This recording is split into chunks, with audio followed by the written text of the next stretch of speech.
नमस्कार, राम राम।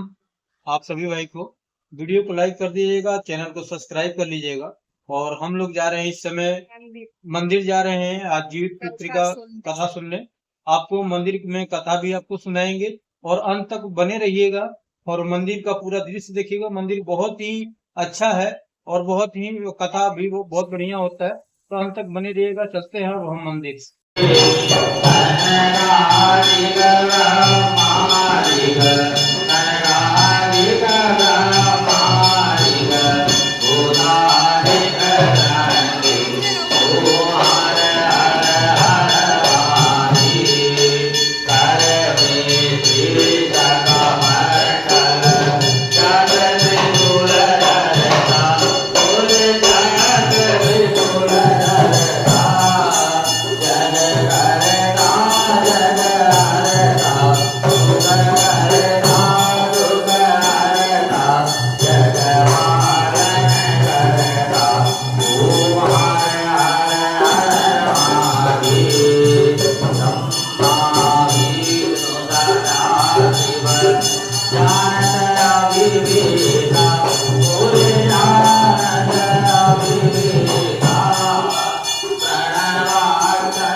नमामि त्वमेव माता च पिता त्वमेव त्वमेव बन्धुश्च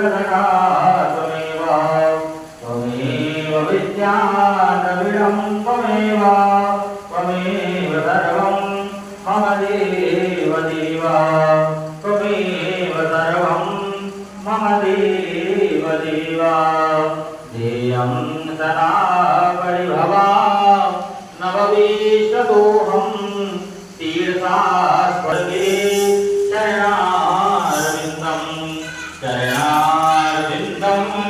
व्यासं ततो जयमुदीरयेत्।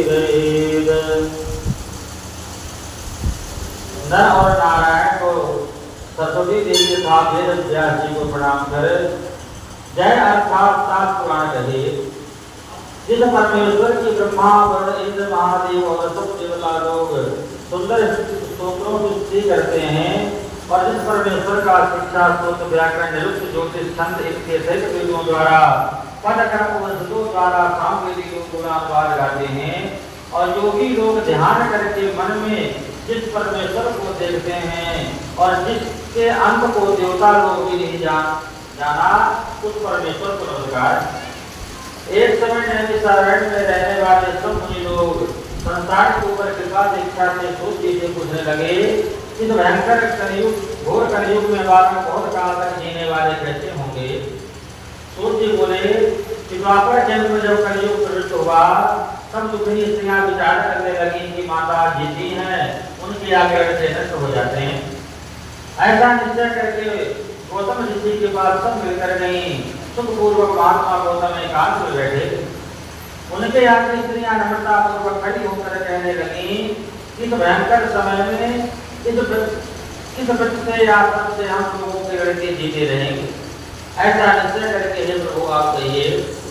ऐसा उन स्त्रियों का वचन सुनकर गौतम जी कहने लगे कि हे स्त्रियों, जैसे मैंने पहले सुना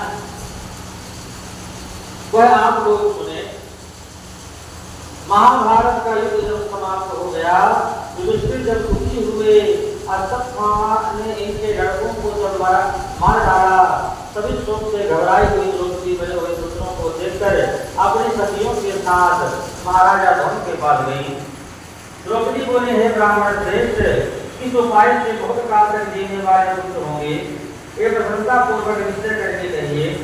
तब धौमजी बोले कि पहले सतयुग में सत्य बोलने वाले, सच्चाई रखने वाले, सबको बराबर देखने वाले, दया से युक्त जीवूतवाहन नाम के राजा हुए।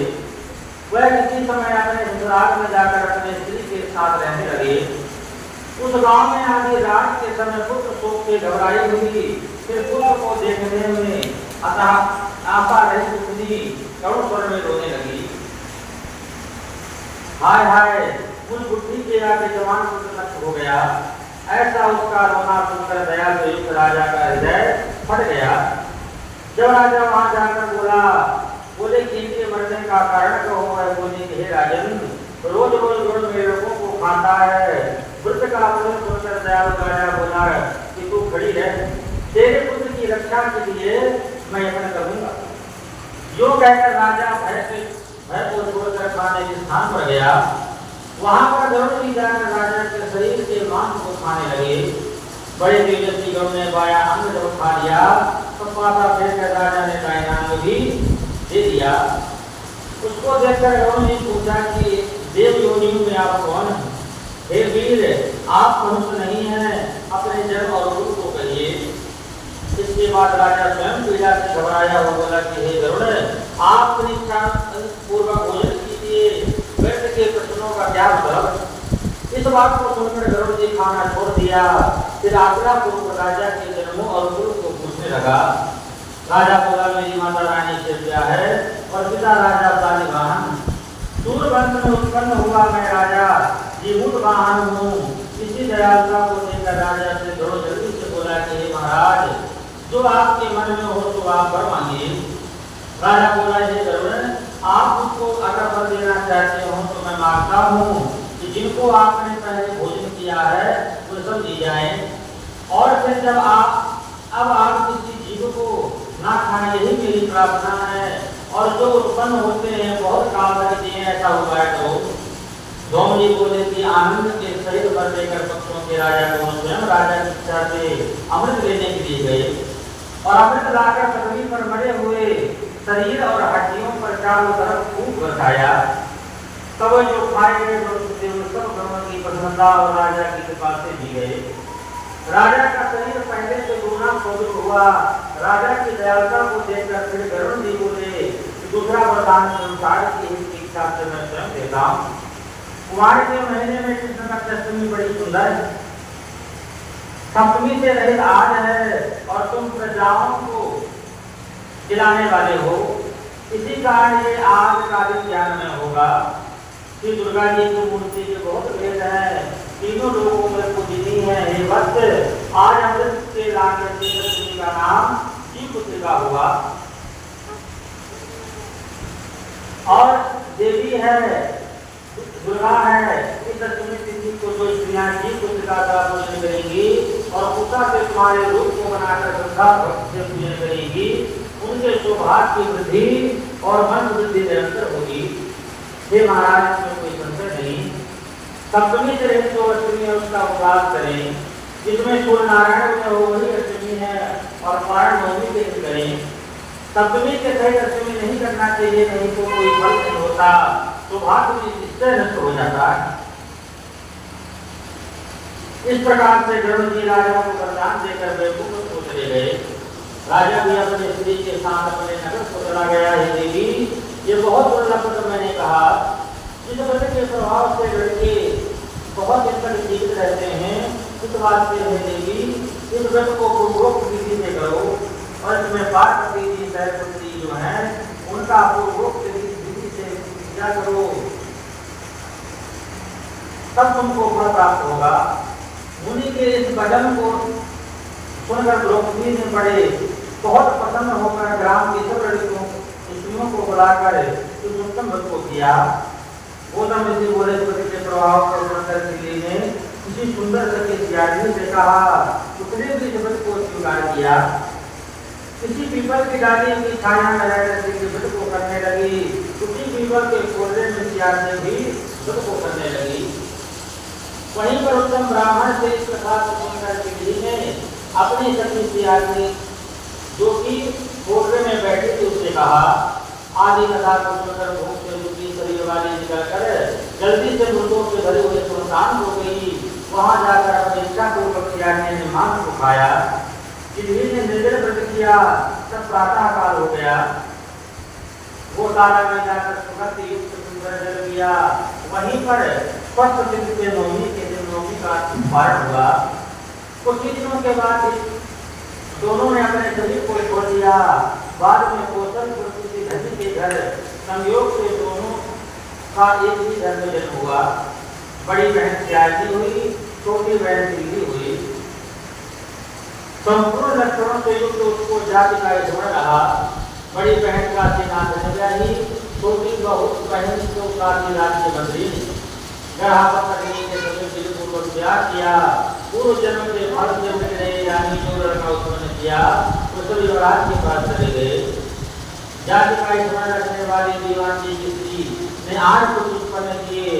8 वर्षों की माता के गर्भ को देखकर राजा के श्री राजा के आगे ईर्ष्या के साथ बोली कि हे नाथ, मेरे वचनों को आप करो। जिस रास्ते में मेरे लड़के यमराज को गए हैं उसी रास्ते से अगर आप हमारा जीवन चाहते हो तो मेरी बहन के लड़कों को पहुंचा दो। ये सुनकर राजा ने वैसा ही किया। इसके बाद जीवित पुत्रिका ने उनको जिला दिया। एक समय वन में जाकर सिर काटकर बांस की डोरी में रखकर उसको भेज दिया।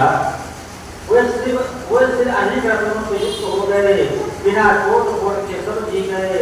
उन लड़कों को देखकर राजा की स्त्री बड़े आश्चर्य को प्राप्त हुई।